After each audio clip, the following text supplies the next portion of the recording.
नमस्कार, मैं हरिशंकर यादव, हिंदी शिक्षक, माउंट ओलिवेट स्कूल में आप सबका हार्दिक स्वागत करता हूँ। मैं आज इस वीडियो में लेकर आया हूँ कक्षा 10वीं की पुस्तक क्षितिज के पाठ 13 मानवीय करुणा की दिव्य चमक। मानवीय करुणा की दिव्य चमक। इस कहानी में फादर बुल्के के जीवन का वृतांत लेखक ने प्रस्तुत किया है। इसका लेखक हैं सर्वेश्वर दयाल सक्सेना। तो सर्वेश्वर दयाल सक्सेना ने इस पाठ में फादर बुल्के के बारे में विस्तार से वर्णन किया है, जिसका शीर्षक है मानवीय करुणा की दिव्य चमक। तो आइए देखते हैं। यह एक प्रकार का संस्मरण है। इस संस्मरण में लेखक सर्वेश्वर दयाल सक्सेना ने लिखा है कि शुरुआत में ही लेखक ने बता रहे हैं, इस संस्मरण के शुरुआत में लेखक बता रहे हैं कि फादर बुल्के की मृत्यु का कारण एक जहरीला फोड़ा था। कारण एक जहरीला फोड़ा था। लेखक यह समझ नहीं पा रहा है कि जिसके हृदय में केवल प्रेम का असीम मिठास भरा हुआ था, उसमें जहर कहाँ से आया। सही बात है भाई, जिसके पूरा हृदय ही मिठास से भरा हुआ है तो जहर आया कहाँ से। ईश्वर में आस्था व विश्वास रखने वाले के जीवन के अंतिम दिनों में इस तरह की यातना क्यों मिली। लेखक कहता है कि उसके सामने एक लंबी पादरी के सफ़ेद चोंगे से ढकी आकृति याद आ जाती है। फादर बुल्के गोरे रंग के थे। सफ़ेद छाई डालती हुई उनकी भूरी दाढ़ी भी नीली नीली गोल आंखें थी और वे मिलनसार व्यक्ति थे। फादर को याद करना लेखक को दर्द व उदासी से भरे शांत संगीत सुनने की तरह लगता है। उनमें इतना ममता और अपनापन था कि उनकी कोई सीमा नहीं थी। 35 साल से लेखक का उनसे घनिष्ठ संबंध था। उनके आचरण व व्यवहार में पवित्रता, निर्मलता और कार्य करने में दृढ़ संकल्प थे। लेखक की एक फादर बुल्के से मुलाकात परिमल पत्रिका के माध्यम से हुई थी। वे जटिल व गंभीर विषयों पर बहस करते हुए निसंकोच बापू सही सलाह दिया करते थे। लेखक के घर वे सभी उत्सव व संस्कारों के बड़े भाई व पुरोहित की तरह आशीष देते थे। उनकी निकटता देवदार वृक्ष के समान विशाल, सघन एवं शीतलता प्रदान करने वाला था। देवदार वृक्ष का मतलब होता है एक बहुत बड़ा वृक्ष की तरह उनकी जो है भावनाएं थी, उनकी विशेषताएं थी। लेखक फादर बुल्के से अपने परिचय के संबंध में बताते हैं कि उनसे मेरा परिचय उस समय हुआ जब वे इलाहाबाद की सड़कों पर साइकिल चलाकर आते जाते थे। उन्हें कभी क्रोध नहीं आता था, परंतु वे कभी कभी आवेश में आ जाते थे। उनके निकट रहने वाले सदा उन्हें प्रेम और ममता से लबालब महसूस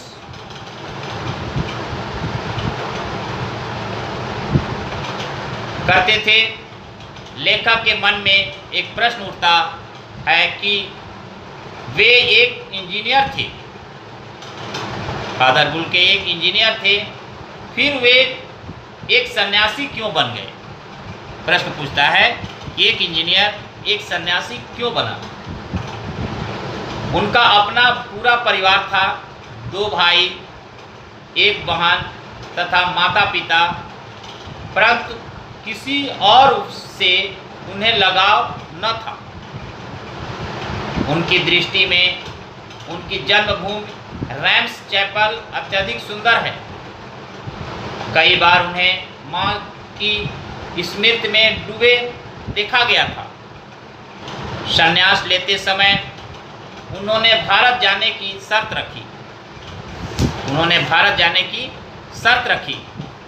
लेखक कहता है कि फादर बुल्के ने भारत आकर पहले जिसेंट संघ में 2 साल तक पादरियों के बीच रहकर धर्माचार की पढ़ाई की, फिर 9-10 वर्ष तक दार्जिलिंग में पढ़ते रहे। कोलकाता से बीए और इलाहाबाद से एमए किया।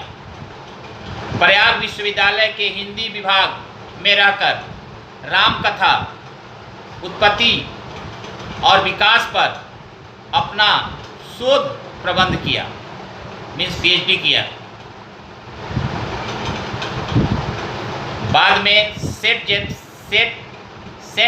जेवियर्स कॉलेज रांची में हिंदी एवं संस्कृत विभाग के अध्यक्ष हो गए और वहीं अंग्रेजी हिंदी कोश का निर्माण तथा बाइबल का अनुवाद भी किया। रांची में बीमार होने के कारण वे पटना आ गए। 73 वर्ष की आयु में उनका देहांत हो गया। फादर बुल्के जबकि सन्यासी थे, परंतु परंपरावादी सन्यासी नहीं थे। कई वर्षों बाद भी वे दिल्ली आते थे तो लेखक से अवश्य मिलते थे। हिंदी को राष्ट्रभाषा के रूप में देखने की उन्हें विशेष इच्छा थी। हिंदी के प्रति लोगों की उदासीनता देखकर वे झुंझलाते थे। हिंदी भाषी द्वारा हिंदी की उपेक्षा देख वे दुखी होते थे। वे जब भी किसी से मिलते थे तो उनके घर परिवार सुख दुख अवश्य पूछते थे। बड़े से बड़े दुख में भी उनके मुख से निकले सांत्वना के शब्द जीवन में आशा एवं उत्साह का संचार करते थे।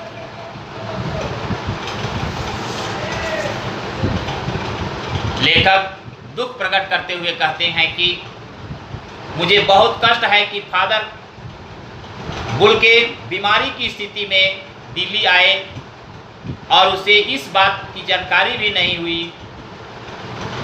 ताबूत में ही लेखक उनका दर्शन किया। 18 अगस्त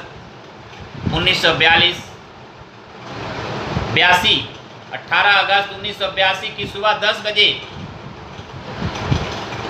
के समय उनका निधन हो गया। दिल्ली के कश्मीरी गेट के निकलसन कब्रगाह में उसी दिन साहित्यकारों, अध्यापकों और विज्ञान शिक्षकों की उपस्थिति में रांची के फादर पास्कल तोयना के द्वारा मसीही विधि के साथ अंतिम संस्कार किया गया। श्रद्धांजलि अर्पित करते हुए फादर पास्कल ने बुल्के के बारे में कहा, फादर बुल्के धरती में जा रहे हैं। इस धरती से ऐसे रत्न पैदा हो, सभी ने उनके अनुकरणीय जीवन को नमन किया। लेखक कहता है कि शायद इस सन्यासी ने कभी सोचा हो कि उनकी मृत्यु पर कोई रोएगा? परंतु उस समय उपस्थित विशाल जन समूह रो रहा था। लेखक दुख प्रकट करते हुए कहते हैं कि फादर बुल्के हमारे बीच नहीं रहे, वे हमारे लिए एक ऐसे वृक्ष की तरह थे जो छायादार, फल फूल, गंधयुक्त, सबसे अलग और सबका बनकर रहने वाला मानवता का पाठ पढ़ाते थे। उनकी पवित्र यादें सबके हृदय में यज्ञ की पवित्र आत्मा को श्रद्धापूर्वक प्रणाम करता है।